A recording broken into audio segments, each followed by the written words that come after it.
말씀 하나 더 보겠습니다. 똑같은 내용이에요. 똑같은 내용. 예수 그리스도의 부활에 관한 내용인데 둘 다 봅니다. 둘 다. 요한복음 20장 19절로 29절 말씀부터 보도록 하겠습니다. 마가복음 우리 16장 말씀은 제가 이따가 강해만 조금 해드리고요. 오늘 본문은 요한복음 20장 19절로 29절 말씀까지 앞에 없으니까 여러분 성경을 찾으셔야 됩니다. 요한복음 20장 19절 한 절씩 29절까지 교독합니다. 이날 곧 안식 후 첫날 저녁 때에 제자들이 유대인들을 두려워하여 모인 곳에 문들을 닫았더니 예수께서 오사 가운데 서서 이르시되 너희에게 평강이 있을지어다.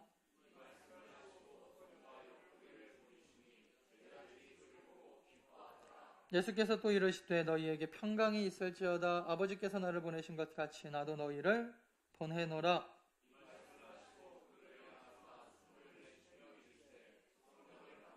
너희가 누구의 죄든지 사하면 사해질 것이요 누구의 죄든지 그대로 두면 그대로 있으리라 하시니라.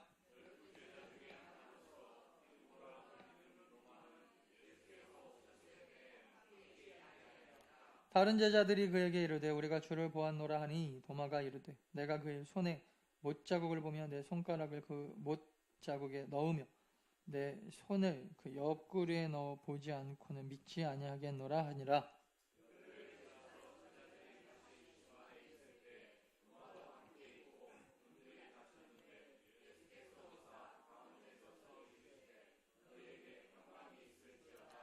도마에게 이르시되 내 손가락을 이리 내밀어 내 손을 보고 내 손을 내밀어 내 옆구리에 넣어보라.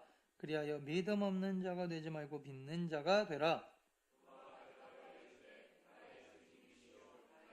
다같이 예수께서 이르시되 너는 나를 본거로 믿느냐? 보지 않고 믿는 자들은 복되도라. 마가복음 하나 더 보겠습니다. 84페이지에 있습니다. 84페이지 신약성경 마가복음 16장 1절부터 8절까지 말씀 중에서 쭉 앞에까지 여러분 읽어보시고 4절부터 제가 읽어드립니다. 눈을 들어본 즉 벌써 무덤을 가리었던 예수님의 무덤을 막았던 돌이 굴러갔고 그 돌이 심히 크더라. 무덤에 들어가서 흰옷을 입은 한 청년이 우편에 앉은 것을 보고 놀라매 청년이 이르되 놀라지 말라. 너희가 십자가에 못 박히신 나사렛 예수를 찾는구나. 그가 살아나셨고 여기 계시지 아니하니라. 보라 그를 두었던 곳이니라. 가서 그의 제자들과 베드로에게 이르기를 예수께서 너희보다 먼저 갈릴리로 가시나니 전에 너희에게 말씀하신 대로 너희가 거기서 배우리라 하라 하는지라. 여자들이 몹시 놀라 떨며 나와 무덤에서 도망하고 무서워하여 아무에게 아무 말도 하지 못하더라. 아멘. 7절만 우리 같이 한번 다시 읽을까요? 7절 시작. 가서 그의 제자들과 베드로에게 이르기를 예수께서 너희보다 먼저 갈릴리로 가시나니 전에 너희에게 말씀하신 대로 너희가 거기서 배우리라 하는지라. 아멘.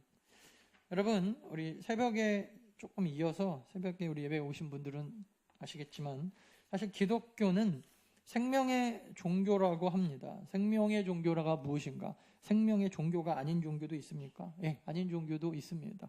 기껏 믿었는데 나중에 죽고 나서 봤더니 영혼이 지옥 간다. 그럼 그 생명의 종교가 아닌 것이죠. 그래서 여러분 모든 종교는요 반드시 내세 이야기가 나와야 되고 그 다음에 내가 이 종교를 믿음으로 해서 내 영혼이 죽음에서 생명으로 지옥에서 천국으로 그리고 죽음의 백성에서 하나님 나라의 백성으로 우리 신분이 바뀌지 않으면 그 생명이라고 이야기하지 못합니다. 여러분 잘 아시는 영화 타이타닉이라고 하는 영화가 있죠. 다 보셨겠지만 타이타닉이라고 하는 영화 내용이 뭐냐면 어마어마하게 큰 배가 있었어요. 그 배를 타고 이제 대서양에서 미국으로 대서양을 건너서 유럽에서 미국으로 건너가는 배인데 이 배에 보면은 맨 위에 꼭대기층에는 아주 굉장히 잘 사는 부자들이 삽니다. 그리고 맨 바닥 밑에는 가난한 사람들이 살아요. 거기는 그 노예도 있을 거고 돈이 없어가지고 뱃삭을 겨우 구한 아주 가난뱅이 사람들이 다 모여가지고 대충 다 껴 앉아가지고 자리도 없어요. 앉고. 또 반면에 위층에 보면은 상층부에는 굉장히 부자들이 삽니다. 그래서 와 저기 한번 저 사이에 한번 껴보고 싶다 할 정도로. 그래서 거기 가면은 식사도 다릅니다. 음악 틀어놓고 자기네들끼리 썰어가지고 굉장히 고상한 책막 이만한 거 모자 쓰고 그죠?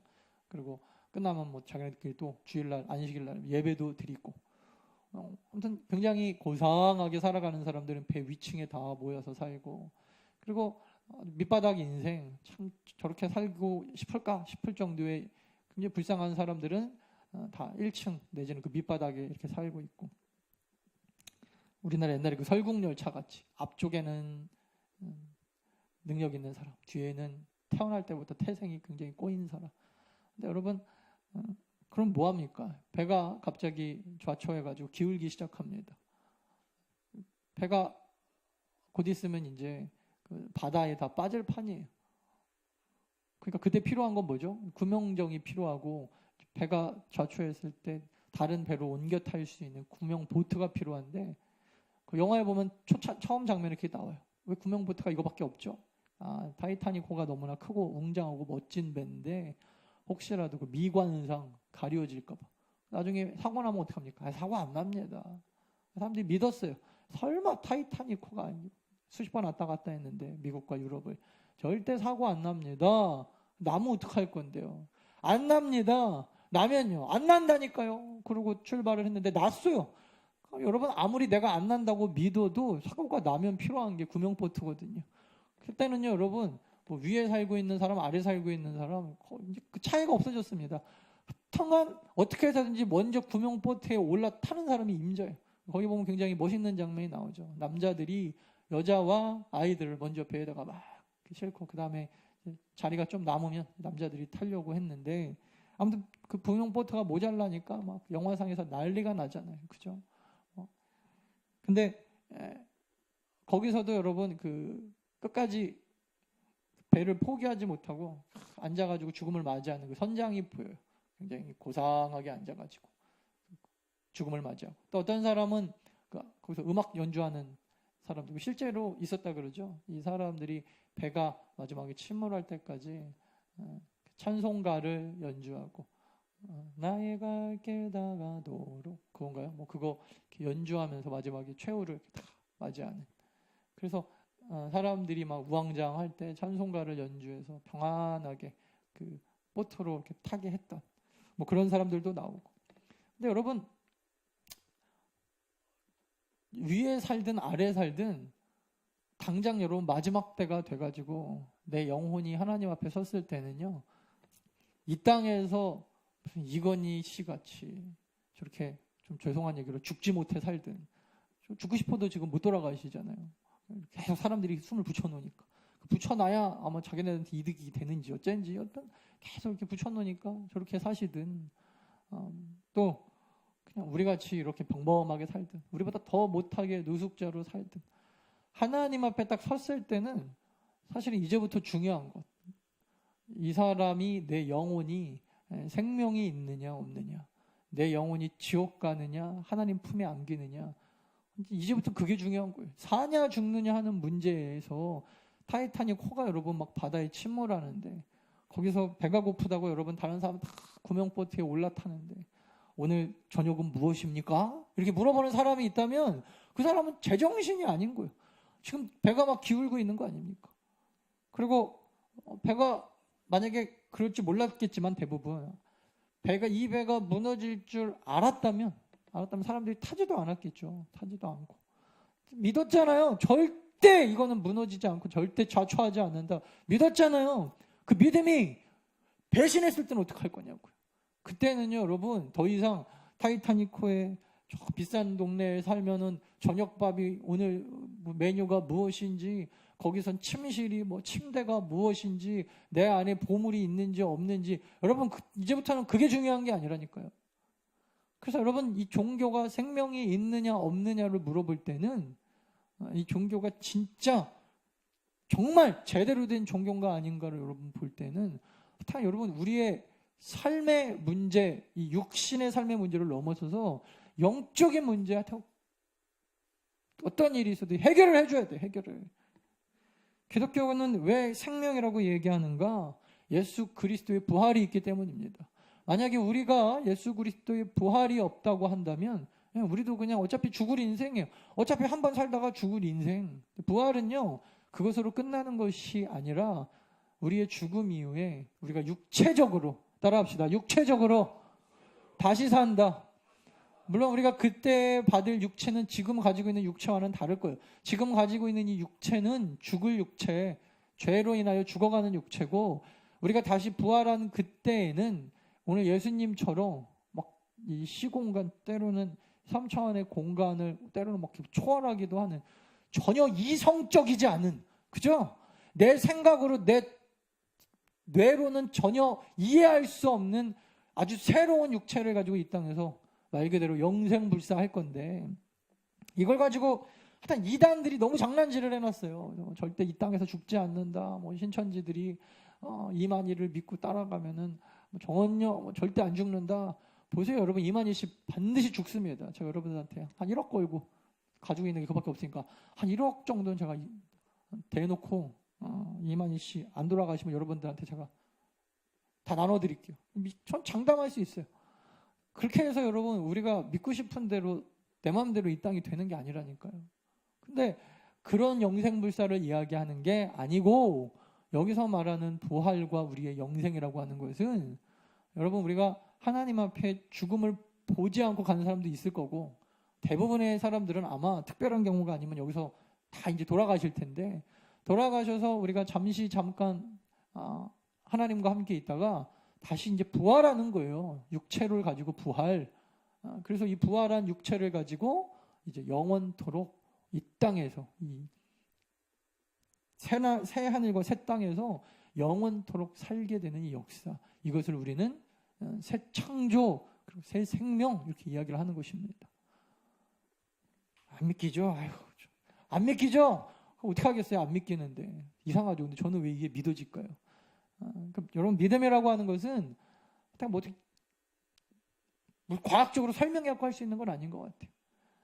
이게 과학이 발달하기 시작하면서 사람들이 모든 것들을 이성적으로, 합리적으로 판단하고 과학적으로 증명되지 않는 것은 믿지 않으려고 하는, 그게 여러분 굉장히 오랫동안 이 세상을 다스렸는데, 근데 그래서 17, 18세기 이때만 해도요, 막 과학이 막 발달하기 시작할 때 과학자들이 그랬다라는 거예요. 곧 있으면 종교가 사라질 것이다, 그랬다라는 거예요. 왜냐하면 과학이 유토피아를 만들어낼 테니까. 사라졌습니까? 안 사라졌죠? 왜냐하면은 과학이라고 사람들이 만들어 놓고 도저히 이해 안 가는 것들이 과학 안에 너무 많거든요. 그냥 이 창조되어진 우주만 봐도, 스티븐 호킹 박사가 얼마 전에 돌아가셨는데, 그분이 되게 똑똑한 것 같지만 우주에 대해서 사실 아무것도 우리 가운데 증명해 놓지 못하고 그냥 혼자서 이것저것 얘기하시다가 가셨어요. 본 사람도 없고 가본 사람도 없고 그냥 말하는 대로 믿어야지 뭐 별 방법도 없고, 망원경을 통해서 보여지는 현상 가지고 그냥 믿는 수 외에는. 지금도 여러분, 과학자들 사이에서 절대 그 해결하지 못하는 게 빛, 무슨 양자 역학, 저는 그 책 읽어도 무슨 말인지 모르겠더라고요. 그 물리학자들이 머리가 진짜 좋은 것 같아요.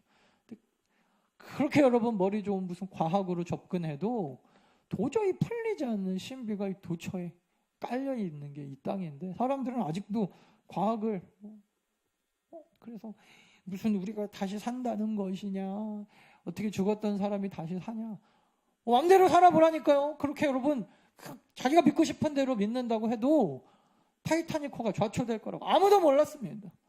어차피 여러분, 우리가 한 번 죽는 인생, 하나님 앞에 심판받아야 될 인생으로 살아가는데, 성경대로 믿을 것이냐, 내 마음대로 혼자서 그냥 믿고 싶은 대로 믿을 것인가는 여러분들이 결정하십시오. 하지만 이거 하나는 분명합니다.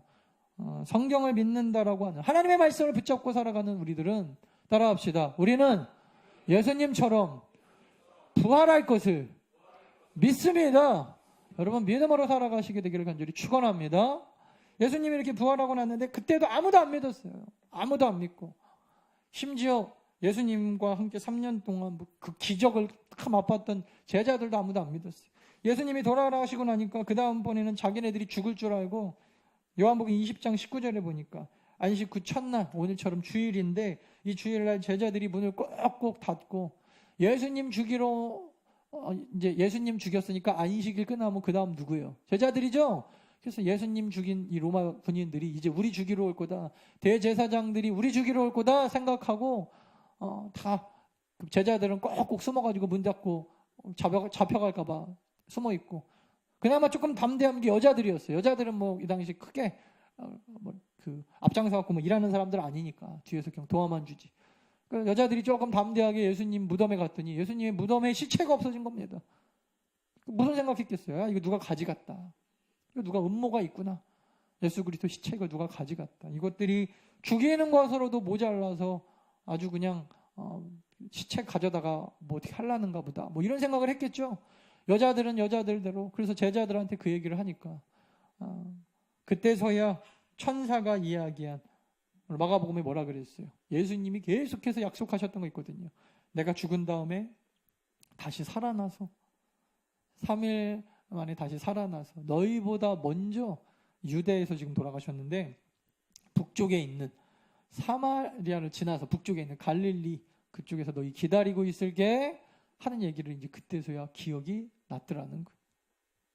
결국 이 사람들이 이제 다 자기 본업으로 갈릴리 마을로 이렇게 돌아간 다음에 뭐 베드로는 고기도 잡으러 가고 또 어떤 사람은 자기 일 뭐 이런 일 저런 일 다 생업 전선으로 돌아갔는데 예수님의 시체가 없어졌다는 얘기를 듣고 다 모여가지고 딱 숨어있는 이때 예수님이 오늘 요한복음 보니까 딱 나타나셨어요. 그리고 나서 이렇게 얘기합니다.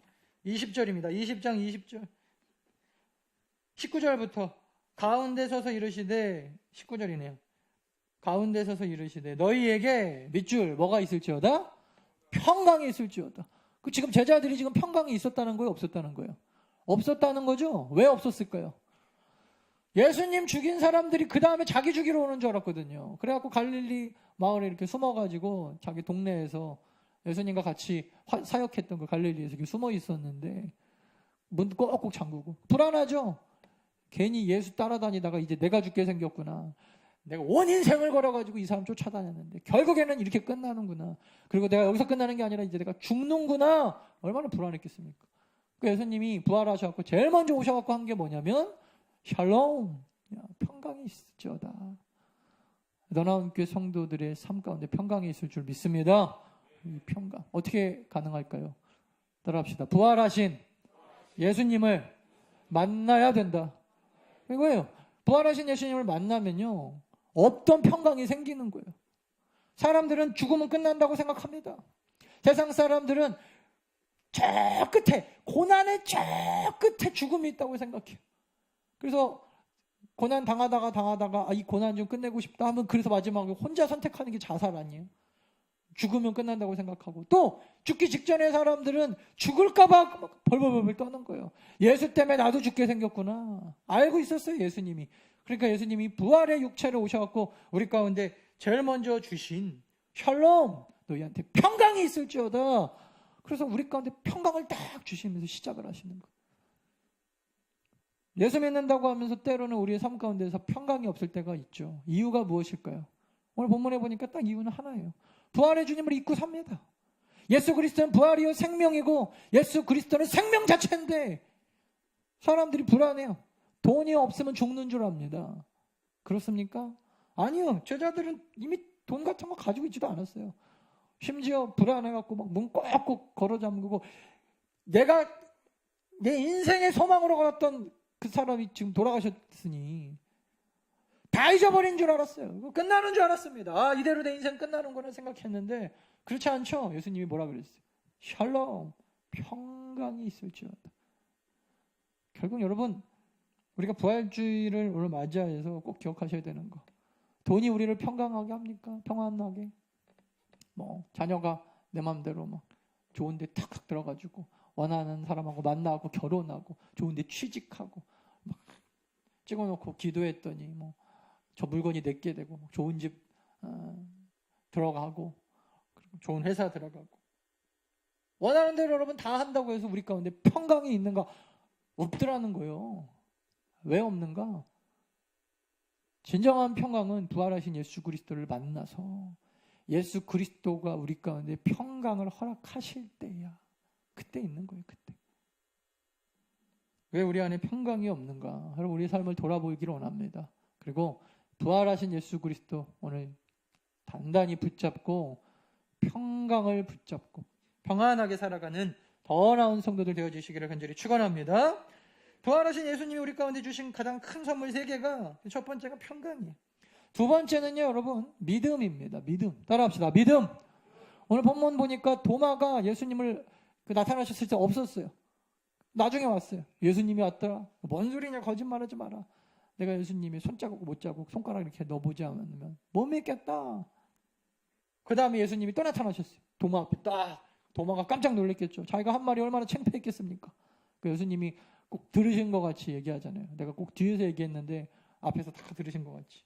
너는 나를 봐야 믿냐? 보지 않고 믿는 자가 축복이다.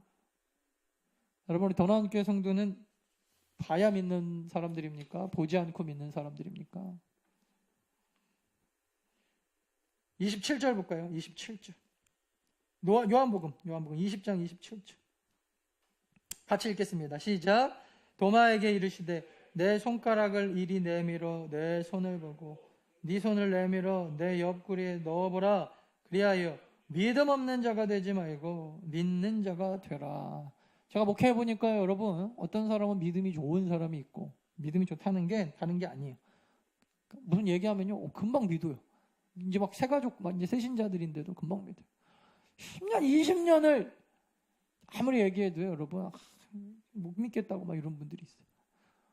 뭐, 과학자, 내지는 무슨 수학자, 그런 분들이 못 믿나? 그것도 아니더라니까요. 뭐, 세상에서 공부를 많이 하면 오히려 단순 무식한 사람이 더 잘 믿습니다. 그렇지도 않더라고요, 제가 보니까. 고집이 세면, 그것도 아니에요. 뭐, 조금씩 영향은 있겠지만, 제가 보니까 이거는, 이 믿음의 문제는 하나님 편에서 얘기하면 하나님이 우리 가운데 믿음을 선물로 주셔야 되고, 인간 편에서 얘기해 보자면 삶 가운데서 부활하신 예수 그리스도가 만나지면 이제 제대로 된 믿음 생활이 시작됩니다. 그래서 부활하신 예수 그리스도를 만나는 방법이 여러 가지가 있는데, 어떤 분은 뭐 아프다가 만나는 분도 있고, 어떤 분은 사업이 망해서 만나는 분도 있고, 어떤 분은 뭐 자녀 때문에 만나는 경우도 있고, 어느 분은 갑자기 자고 일어나는데 그냥 교회를 가야겠다는 생각이 든다는 거예요. 하나님이 역사하신 거죠. 그런 분들 대부분 보면요, 주변에서 진짜 오랫동안 기도하고 계신 분들이 있더라고요. 그래서 대부분 이 믿음의 문제에 대해서 제가 딱 얘기를 해보면 마지막에 딱 나오는 게 뭐냐면은, 하여튼 하나님이 살아계시다라고 하는 이 확신이 딱 있는 사람. 하나님이 살아계시다라는 것이 무엇입니까? 이 부활하신 예수 그리스도 얘기거든요. 그래서 살아계신 하나님이 어떻게 부인하지 못하고 내 안에 계속해서 뜨겁게 믿어지는 거는, 이거 방법이 없어요. 믿어지는데 어떻게 하라고요? 믿어지는데. 이렇게 믿더라니까요. 결국 여러분, 예수 그리스도가 부활하신 이후에 우리 가운데 주신 가장 큰 축복이 뭐냐면 믿어지더라는 것입니다. 믿어지더라. 도마 같은 사람도, 내가 실제적으로 뭐 만나봐야겠다, 눈으로 봐야겠다라고 하는 사람도 부활하신 살아계신 하나님 딱 경험하면요, 꼼짝 못해요. 뭐 공부를 얼마나 많이 하고 적게 하고 문제가 아닙니다. 삶 가운데서 딱 하나님 만나, 예수 그리스도의 살아계신 능력을 딱 만나면 깜짝 놀라요. 막 무슨 닭살이 돋기도 하고, 막 때로는 눈물을 막 펑펑 쏟기도 하고, 떼굴떼굴 구르기도 하고. 그리고 그때부터는 제가 금요일 날인가 말씀드렸죠. 설교했잖아요. 나는 하나님을 절대 살아계시다고 믿지 않고, 만약에 하나님이 있다고 하면 이 잔인한 신, 하나님이 너무나 아니라고 생각합니다 했다고 했는 그 새가족반 어떤 분이 오히려 1년 동안 제자 훈련 받고 나서 하나님은 살아계십니다 그랬다는 거예요. 그분이 눈으로 봤겠습니까? 손으로 만져봤겠어요? 오늘 본문에도 도마가 굳이 가갖고 정말요? 손가락을 만졌다는 내용이 없어요. 그가 하나 예수 그리스도를 딱 경험하고 나서 완전히 그냥 바뀐 거예요. 와, 하나님이 진짜 살아계시네. 그러고 나서 이분이 키르기즈스탄으로 떠났다 그랬잖아요. 살아계신 하나님, 내가 만난 하나님을 전하러 갑니다. 그러므로 여러분 하나님을 만난다라고 하는 것은 단순하게 우리 육체의 눈으로 뭔가를 보는 행위는 아닌 것 같아요. 하나님을 경험하고 뭐 느끼고 하나님의 터치고 그냥 이렇게 느껴지는 거니까 하여튼 경험해 보셔야 돼요. 그렇죠? 우리 더나은교회 성도들은 예전에도 해봤지만 지금도 또 마찬가지. 살아계신 하나님을 날마다 경험하고 체험하고 살아가는 더 나은 성도들 되어주시기를 간절히 축원합니다. 마지막 세 번째, 잘못 나왔네. 성경이 아니라 성령이에요. 성령.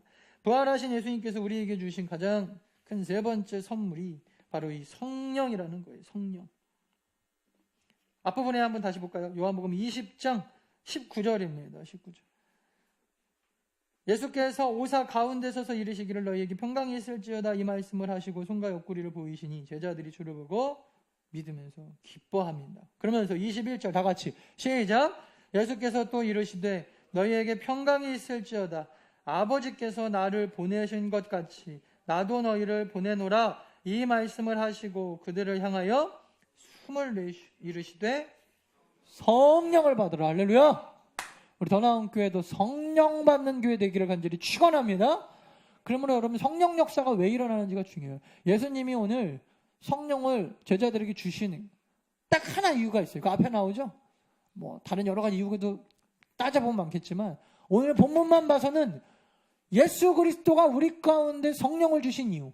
이 앞정에 무슨 내용이 나오냐면 이런 내용이 나와요. 야, 내가 육체 가운데 이 땅에 사는 것보다 내가 다시 부활했지만 영원히 이 땅에 있을 수 있지만 육체 가운데 사는 것보다 나는 빨리 하늘나라 아버지께 올라가고 나 대신 성령께서 이 땅에 오셔갖고 너희 각 사람 가운데 성령이 들어가는 게 훨씬 더 좋다. 그래서 내가 빨리 난 아버지께로 가는 거야. 내가 아버지께로 올라가서 너희에게 보혜사 성령 보내주겠다. 그 약속을 하시고 그 약속하시기 전에 오늘 또 성령 받으라. 성령 받으라고 예수 그리스도가 우리 가운데 성령에 대한 이야기를 하시는데 성도들이 성령을 받아야 되는 이유는요. 오늘 본문에 보니까 적어도 이유는 딱 하나예요. 뭐죠?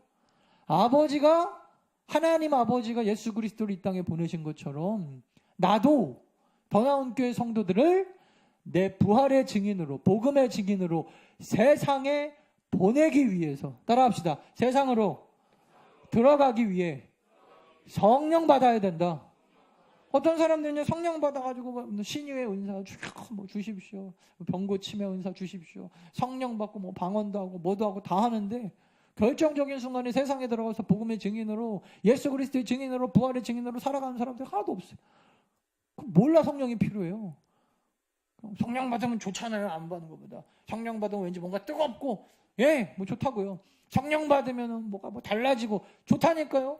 뭐가 달라지는 거냐고요. 뭐가 도대체 그 뭐가가 뭐예요. 오늘 본문 보니까 영적인 재생산 예수 그리스도 부활의 증인으로 살아가는데 이 성령이 필요하더라는 것입니다. 우리 가운데 예수 그리스도의 증인으로 살아가지 못하는 이유. 저는 전도에 달란트가 없습니다. 저도 보니까 달란트가 있으면 더 좋긴 하겠더라고요. 근데 여러분 이거는 달란트의 문제를 넘어서 성령의 문제더라니까요. 성령. 우리 더 나은 교회가 영적인 재생산이 일어나려면 그래서 제일 먼저 일어나야 되는 게 이거예요. 성령 충만이다. 성령 충만. 오늘도 하나님께서 예수 그리스도를 통하여 우리 가운데 부어주시는 성령 충만함의 역사. 그래서 우리가 세상에 들어가서 예수 그리스도의 부활의 증인으로 다 살아내는 성령 충만한 더 나은 성도들 되어주시기를 간절히 축원합니다. 축원합니다. 그렇게 여러분 부활신앙 가지고 살아가는 사람들은요 마지막 결론입니다. 오늘 마가복음 보니까 다시 한번 이거 읽고 마칠까요? 마가복음 16장 7절 우리 아까 합독했던 말씀 다시 한 번만 봅시다. 마가복음 16장 7절 다 같이 시작. 가서 그의 제자들과 베드로에게 이르기를 예수께서 너희보다 먼저 갈릴리로 가시나니 전에 너희에게 말씀하신 대로 너희가 거기서 배우리라 하는지라. 여러분 예수님과 함께 제자들이 동행하면서 이 말씀을 항상 예수님이 했던 것 같아요. 야 내가 다시 살아난 다음에는 갈릴리에서 만나는 거야. 갈릴리에서 만나는 거야. 사랑하는 연인들이 뭐 그런 얘기 하죠. 천년 오는 날 우리 처음 만났던 그 장소 기억하고 만나는 거야. 예전에 저희 그 한양교회 시절에 저희 학생들이 어떤 전도사님하고 여러분 잘 아시는 황봉익 전사님 아시죠? 황봉익 전사님하고 그런 그 약속을 했어요. 월미도에 가면 지금도 있을 텐데 예전이라고 하는 커피숍이 있는데 거기서 분위기가 너무 좋아가지고 전도사님 우리 오늘부터 10년이 지나서 우리가 다 성인이 되면 10년 그때 크리스마스인가 뭐 무슨 날 그날 여기서 다시 한번 만나기로 하죠. 저 그때 군대에 있었거든요. 딱 꼭 없을 때 그런 얘기를 해가지고 나중에 물어봤더니 진짜 다 나왔다고 그러더라고요. 다 나왔나? 한 명인가 빠졌나? 전사님도 기억하고 나와가지고 자기네들끼리 너무나 재밌게 놀았다고 최용진 목사님이 자랑하는 얘기 제가 들었는데 그런 거죠. 그런 거. 10년 동안 그 말씀을 품고 기억하고 있다가 약속했던 걸 딱 만나는 거예요. 예수님이 계속 그랬어요. 갈릴리에 내가 너보다 먼저 가서 기다리고 있겠다. 갈릴리가 무엇입니까? 갈릴리. 왜 하필 유대가 아니라 갈릴리일까? 왜 하필 수많은 장소 중에 갈릴리일까? 갈릴리는요, 아시다시피 여러분, 제외된 사람들이라는 뜻이에요. 그 지역, 이런 뜻이거든요. 그 지역. 이름이 없는 땅이에요. 이름이 없는 땅. 그쪽 사람들, 뭐 이런 뜻이라니까요. 갈릴리 호수도 그런 뜻이고. 그래서 여기는 원래부터 여러분 아시다시피 구약 성경 역사에서 밀려나 있던 남유다와 북이스라엘 사마리아 중심으로 펼쳐졌던 역사에서도 한참 밀려나 있었던 시골 총구석. 오죽했으면 예수님이 나사렛에서 태어나셨을 때 갈릴리 나사렛 동네에서 사람들이 뭐라 그랬어요? 야, 나사렛에서 무슨 선지자가 나냐? 사마리아나 에브라임 쪽 유다면 모를까? 이 정도로 우리나라로 치면은 저기 어디 뭐 전라도 정읍 고부 뭐 이런 데 아무튼 그런 데요. 되게 뭐 신성리 뭐 이런 데서 무슨 김판중 목사 같이 대단한 사람이 나오냐? 뭐 이렇게 그런 거랑 똑같은 거거든요. 서울에서 나오겠지. 서울에서 공부해서. 근데 굳이 예수님이 계속 얘기한 게 그거예요. 옛날부터 사역할 때 야, 나중에 내가 부활하면 갈릴리에서 기다리고 있을게. 제자들이 뭔 소리 합니까? 예수님이 왜 돌아가십니까? 영원히 우리와 왕노를 타셔야죠. 제자들은 그 말을 계속 잊어먹고 살았는데 근데 예수님이 기억하셨어요. 그리고 이 마리아한테 얘기합니다. 내가 너보다 먼저 부활하면 갈릴리 가서 기다릴게. 갈릴리에 바다 가보셨나요? 전 가봤는데 나중에 같이 갑시다. 거기 가면은 예수님 시대에 탔던 배가 똑같이 있어요. 제가 그날 거기서 썼던 시가 있어요. 전 시인이거든요. 뭐였냐면 이런 거예요. 꼭 가슴이 너무 이상한 거예요. 내가 만지고 있는 그 모래. 예수님이 분명히 밟으셨을 거 아니에요. 그죠? 실제로. 그리고 그 바닷물, 물론 그때 바닷물이라고 할 수는 없겠지만 예수님이 그 바다에 그러니까 막 너무 이상하더라고. 그러다 갑자기 무슨 생각이 들었냐면 예수님이 하늘나라에서 그죠? 갈릴리 바다를 보시면서 지금은 물론 뭐 다 같이 있겠지만 제자들하고 아마 그런 얘기를 하시지 않았을까? 야, 저 갈릴리 보이냐 저기? 우리 그때 좋았는데 3년 동안 그럼 베드로가 또 옆에서 천국에서 한마디 하겠죠. 네, 예수님. 야, 저기 그때 먹었던 물고기 참 맛있었는데 제가 먹어봤거든요. 되게 맛없어요. 이상하더라고요. 저는 튀겨가지고 나오는데 근데 예수님은 맛있었는데 그런 거 있잖아요. 엄마가 해주는 된장찌개의 그 맛. 갈릴리가 그곳이에요. 신앙의 사역의 시작 그리고 끝. 와, 멋지죠 여러분. 이 갈릴리. 부활하신 예수 그리스도를 만난 사람들은요 첫사랑이 회복됩니다. 할렐루야. 여러분들의 첫사랑의 장소는 어디입니까? 저는 더나온 교회에서 예수 그리스도를 만나고 더나온 교회 사역하고 있어서 너무나 감사한데 첫사랑을 회복하십시오. 예수 그리스도가 그토록 기다리고 계시는 바로 그곳.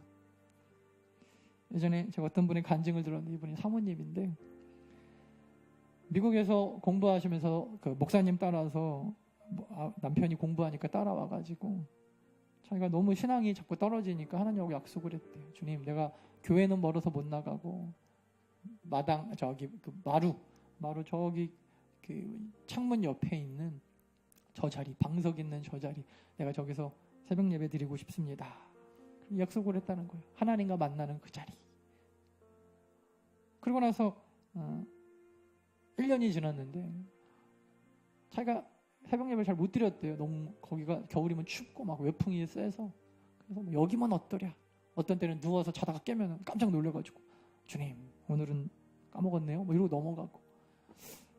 근데 어느 날 그 학교에 이제 그 신학교에 안수하러 오신 예언하시는 목사님이 오셔가지고 딱 돌아가면서 예언을 해주는데 사모님들도 오시라 그러더라는 거예요. 사모님들도 다 왔대. 근데 예언하는 목사님이 정말 하나님과 같은 예수님과 같은 목소리로 기도하고 그러시더래요. 야, 내가 너 거기서 기다리고 있었는데 계속 그러더라는 거야. 이 목사님이 뭘 아시겠어요? 내가 너를 거기서 기다리고 있었는데. 사람들은 그 얘기가 무슨 말인지 아무도 몰랐대. 본인은 아는 거죠. 그래서 그날 돌아가서 그 방석을 붙잡고 펑펑 우셨다 그러더라고요. 가서 그의 제자들과 베드로에게 이르기를 예수께서 너희보다 먼저 갈릴리로 가셔서 말씀하신 대로 거기서 배우리라. 여러분 오십시오. 하나님이 예수 그리스도가 기다리시는 갈릴리로. 늦지 않았어요. 절대 늦지 않았어요. 갈릴리에서 예수 그리스도 만나는 더 나은 성도들 되어지시기를 간절히 축원합니다. 우리 박 장로님 기도하셨으니까 최장